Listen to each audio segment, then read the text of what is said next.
Chip is in the room. He's over there enjoying the sunshine, so I felt bad about picking him up and dragging him onto the video this week. But you might sometimes hear a crinkle of the paper he's laying on. So I will start with admitting that I did go to the thrift store today. Part of the reason I've been convincing myself to go to the thrift store the last month or so is because I was looking for one specific thing. And then this week there were 2 more specific things I was looking for, plus one vague thing. And I went in there and I found them all. So that's good that I finally found these things. And also means I might be better able to talk myself out of going in the future, because, you know, I don't need to go to the thrift store. That doesn't mean I didn't buy some toy stuff today off the random table. Big thing was I found more animals to paint.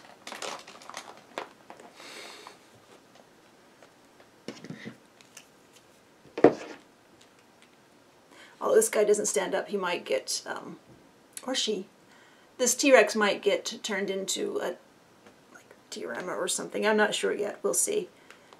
But, so I plan to paint all of these in kooky pastel colors with that pearl finish on top, or maybe I will experiment with gold or silver finishes too.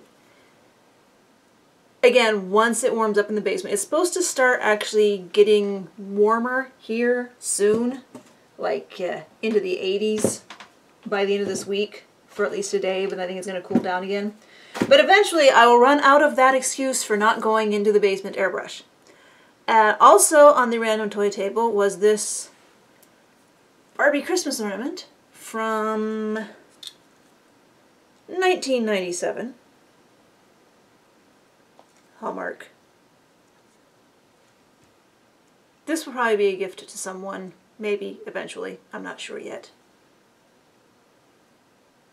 I'm just admiring the sparkles on the skirt. And for the kiddo, I found a Lego set on the table. It was in a bag, partly disassembled. It was easy enough to put back together. Even though he's, you know, he's 9.5. He's like, on the one hand, he doesn't play with toys. On the other hand, he is getting into like collecting figures. He bought his first Funko Pop a few weeks ago. And on the table was this gal, definitely a souvenir doll from somewhere in China. And I'm pretty sure her face is a knockoff of the Krita face. I know there are a lot of faces that are very similar to this, but to me it looks very distinct, but not quite. Maybe I will take pictures of them together eventually, and maybe I will just give this to somebody too. I haven't decided yet. She does need to be glued back together a little bit. And the last thing I grabbed, the last big thing, there's a few random things I'm not getting into here. Zia from like the Rockers and the Royals, or Rockstar and Rebel or Royalty, and it's some Barbie, I think one Barbie movie a few years ago. Obviously missing her pants, the Raquel sculpt. The Fashionistas Raquel, not the Life in the Dream House Raquel. But, you know, me and blue hair. So I'm not sure what I will do with her, besides maybe give her to somebody too. Does she have? If she has glue, there's not much. So that's the thrifted stuff. And Saturday morning, I was initially thought that I would touch up my hair color, which obviously I didn't because I got up and decided I would rather sew. The first thing I did was, remember I showed you in the box opening from Eric that I think a lot of the Bratz pants can be saved by pegging them so they're not flared anymore, but they're instead straight leg. So I did that to a couple wide leg pairs of Bratz pants. You know, some of them do weird things now because of the way the cloth was cut. It's not meant to be sewn straight, but some work better than others. And I repaired this. This is just a shirt I've had for a while that somebody gave to me that I actually use quite a bit. I also tried washing it. I think it could stand to be bleached. And I also repaired this. This is another thing that was in the bag of clothes from Eric. And this also is the Hestia doll, who was in the box from Eric. Thanks again, I just realized I might have just had some pizza on my teeth, sorry. This is not her original wig. This is a wig from a small porcelain doll I thrifted a few weeks ago. I initially thought what I didn't like about her original wig was the color, but I think it's the length and straight. I think that wig will look fine on a larger doll with the small head, you know, more like a, you know, just taller doll, smaller head. But I need to work on like moisturizing this wig because it feels really dry, but I like the little sideways flip on her. And the reason I hadn't done anything with this Hestia before is because her original outfit was sort of a vinyl nun, and she's wearing black gloves that stained this hand.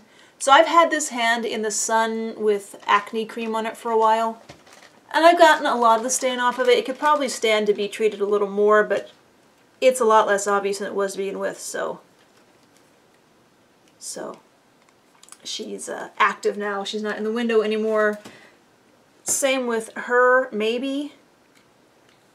Like I said, my big thing with this doll was she was wearing some stockings that I had made with black decorative stretch lace decorative elastic that has never been a problem on Barbies, because Barbies either have these slick soft legs or they have hard plastic legs, but this was the first doll with vinyl legs that those had been on, and they left big stains all the way around both the legs. I've gotten it almost completely off of this side. There's still some dots, but it's still on this side quite a bit. But I think that's good enough for now, because I had been like kicking myself for a while that her legs were so stained. But now I'm very careful with that particular pair of stockings. They only go on dolls with hard plastic legs now, not hard vinyl. And then I started sewing for real, not just the alterations and repairs. The very first thing I sewed is this. Everything I sewed is using cloth and trim from Susan. Thank you again, Susan. And the first thing I decided I would sew something specifically for that thrifted Barbie. And this is it. I can't remember if this lace came from Susan, but even the white cloth of her petticoat is from Susan. The reason I went with a circle skirt is because I calculated that there's like, in some areas at her waist, including the single layer of the circle skirt, there's like at least 17 layers, maybe more than 17 layers because of all the seams and things and darts, and this is separate from that, and I wanted to keep the bulk down as much as possible, so we went with the circle skirt with just a single layer instead of something gathered, which would have much more bulk. I mean, it's a fairly lightweight cloth, and the reason Barbie has such a small waist is so you can put all the layers there, so it probably would have looked fine, but I'm happy with the way this turned out. It turns out that about the only shoes I have that will fit on a vintage Barbie foot are these from Integrity Toys Dynamite Girls Vintage Vinyl Reese. So I'll have to dig through my shoe stash to see if anything else fits. Of course, I was only looking at shoes that might match this outfit, which I chose the colors, of course, based on her face paint.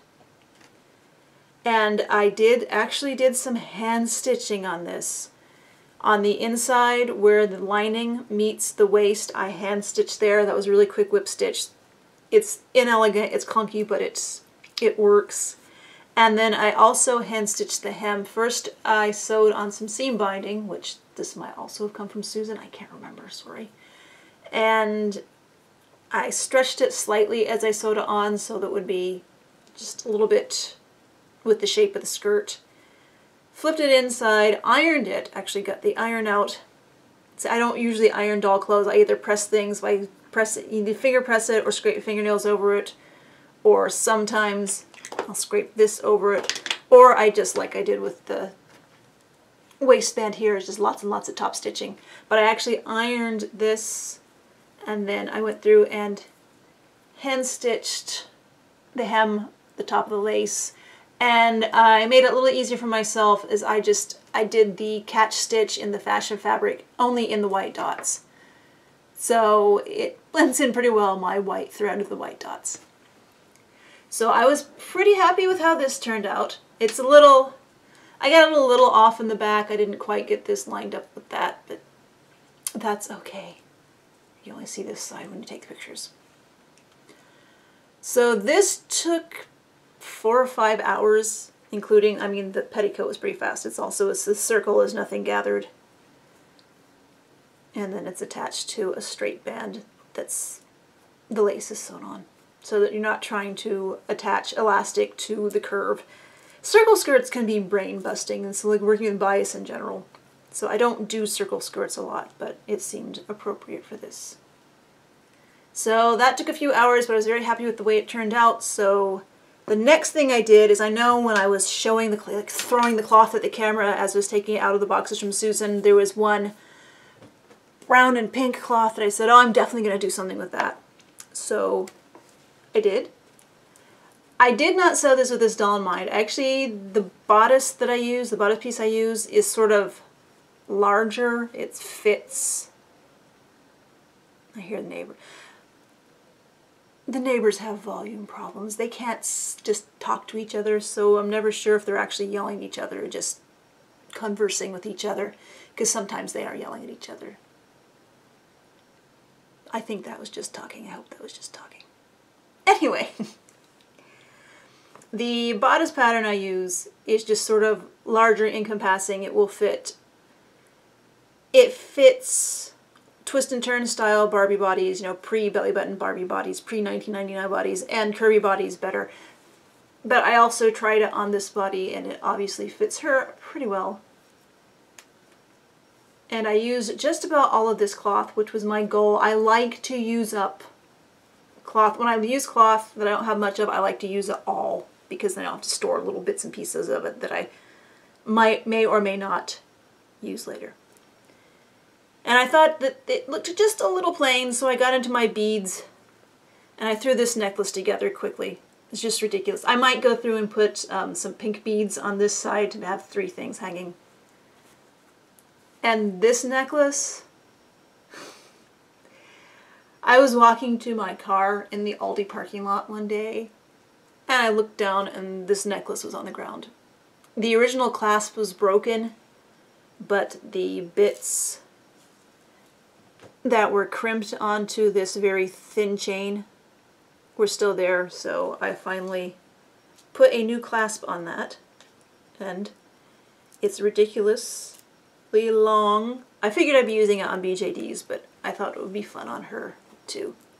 And the reason she's not wearing shoes is because the shoes I have that fit these feet do not suit this dress. So, well, that pair of sandals that the repainted Moana is wearing might suit it, but repainted Moana is wearing them now. So that's this Old Navy doll, which Tiki on Flickr has let me know that her name was Sydney, which amuses me because this MGA, nominally Asian America's Next Top Model doll, and this is the nominally Asian Old Navy doll, is also named Sydney. And that's the head and the doll Eric sent me, the MGA America's Next Top Model doll, Sydney.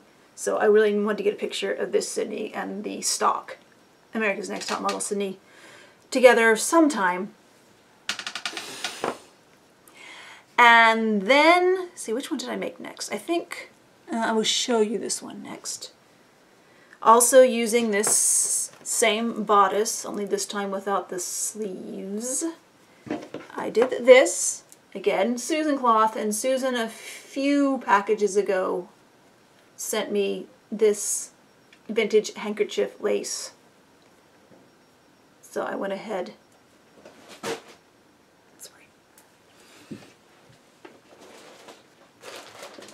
My suitcase full of lace is under here right now because I've actually been trying to use the lace, so it needs to be out and easy to access, but normally it's sitting on a chair and I need the chair. And my room is getting to be kind of cluttered with boxes now, so I really am hoping I can stay away from the thrift stores and work through stuff.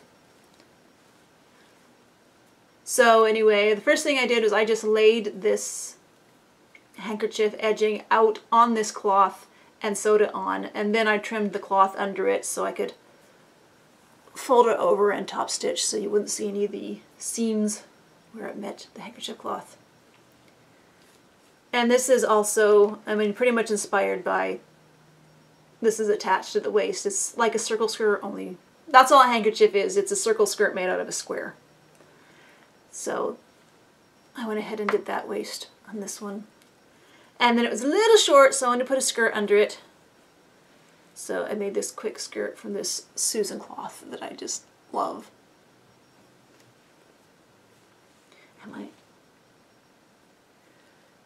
And a quick side note is I have actually sent some Susan cloth. I have a stack of it to send to Queen of Squids, although I keep forgetting to ask for her address. And I sent some to Cosmo Moore, and he actually started his first YouTube video doing a box opening of the box I sent him. So I will put a link for that below so you can go see all the gears turning in Cosmo's mind as he opens each one of the, as he sees each of these pieces of cloth that people have sent me that I've split up and sent on to him. I didn't send it all to him. I kept a lot of it for myself. But anyway, so there's her.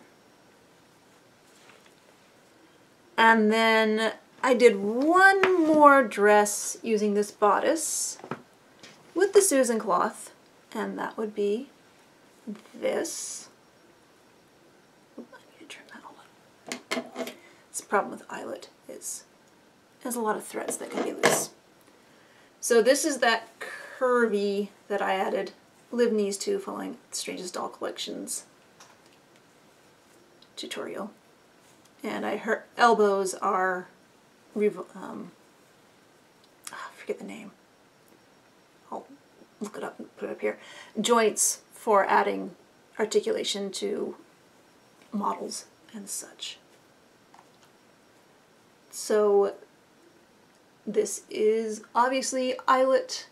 Again, I sent some of this to Cosmo, so I didn't have a whole lot of it left, and I used it all for this dress, which I'm very happy to have done. This obviously is eyelet edging, eyelet trim, which I think Susan sent, but I'm not entirely sure because eyelet is the kind of thing that I tend to accumulate as well. So, and there is, it's all one piece, so there's an underskirt, so it's not completely see-through, and also the top is fully underlined, it's not exactly lined. And these are some of the shoes that Michaela first sent, which I hadn't realized when I was opening that box that they have the ponytail on the bottom, so therefore curvy and tall high heels. But I like their clunky contrast with the eyelet dress. And I have gotten pictures of all the dolls that I'm showing in this video, and they're up on Flickr and Instagram. I always put the links to my Flickr and my Instagram below the video, and also if you're on my homepage on YouTube, there should be links to my Flickr and my Instagram up on the banner photo. And then I changed direction a little bit, and I didn't make another one with this, but I wanted to do something again for the slightly larger dolls with the TNT or curvy size, but not quite. Had the idea, I was building up to, this will be my grand finale doll that I sewed yesterday, working on more of a Wa Loli type of dress, which that's, you know, the Gothic Lolita Japanese style. Wa Loli is a combination of traditional Japanese, which is what the wa means, with Lolita. So the top of it will be like a kimono in shape, and the bottom of it would be a big frilly skirt. So my trial run for that resulted in this, which I think looks very, well, rather magical girl. And these are separates. This skirt, completely separate from the shirt.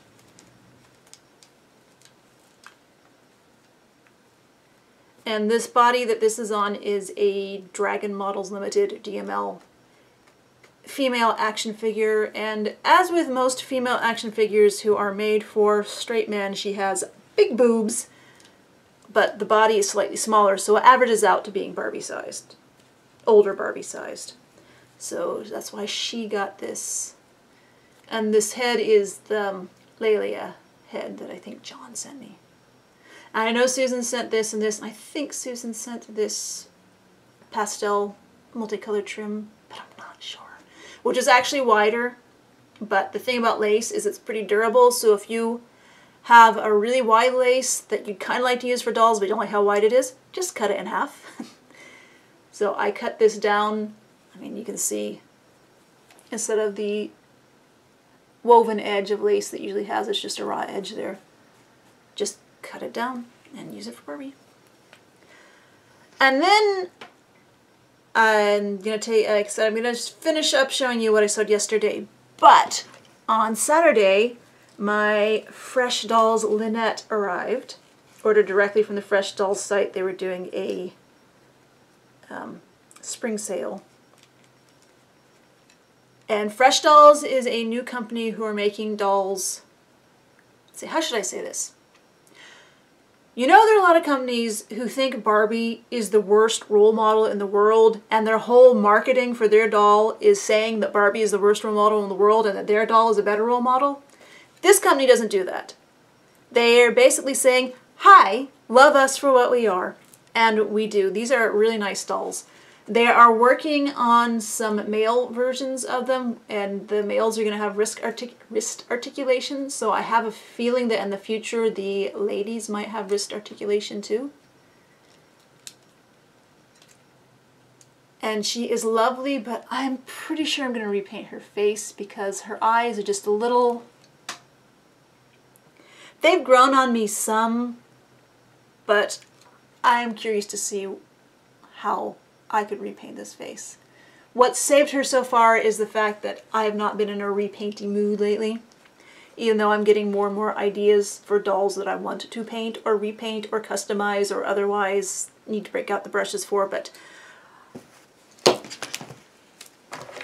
I've been sewing.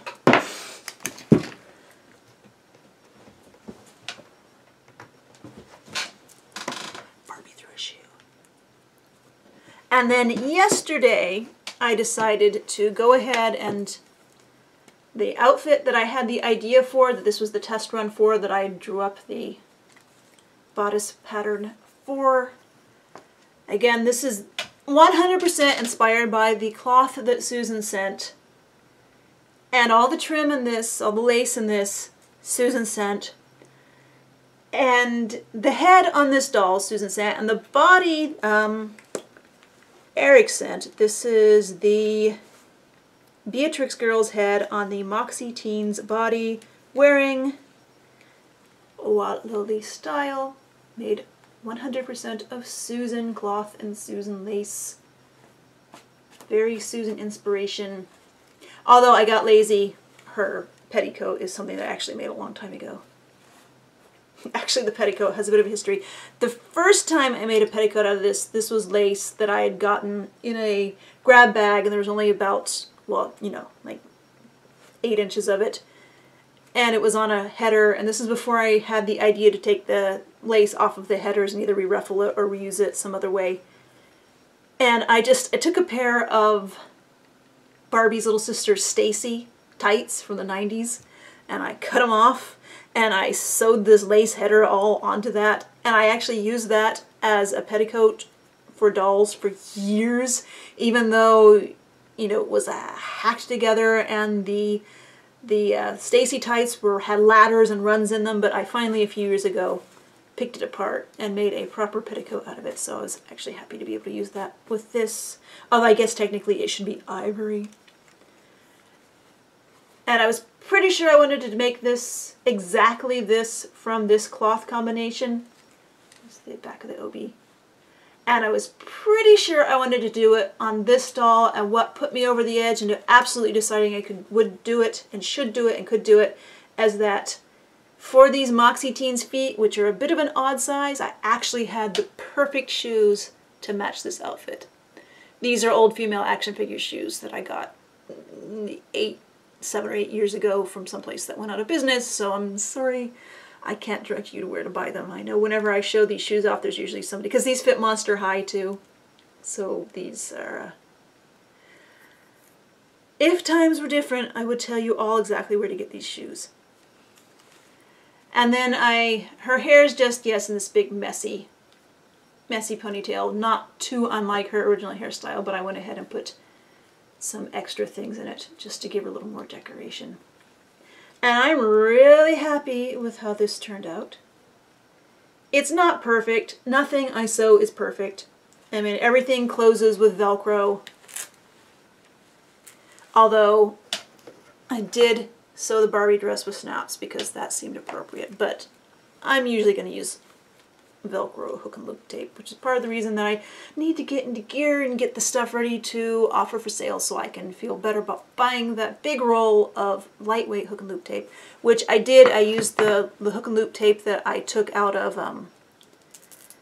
that Beatrix Girls fake sequin dress that was staining. I used that lightweight stuff on here and it's just so lovely.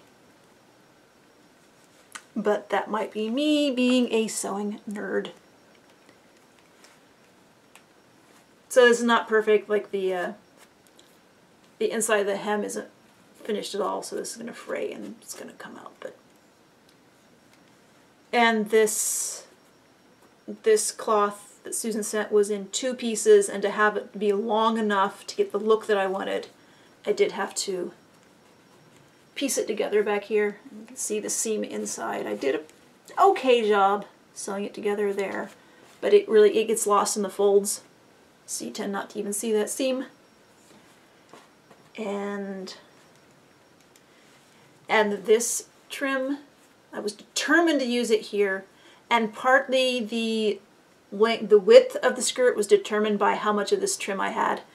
See, it doesn't go all the way around, but that's fine. There's just a little less bulk up there. So I used absolutely every bit of that trim happily. Like I said, I'm happiest when I can use something up entirely.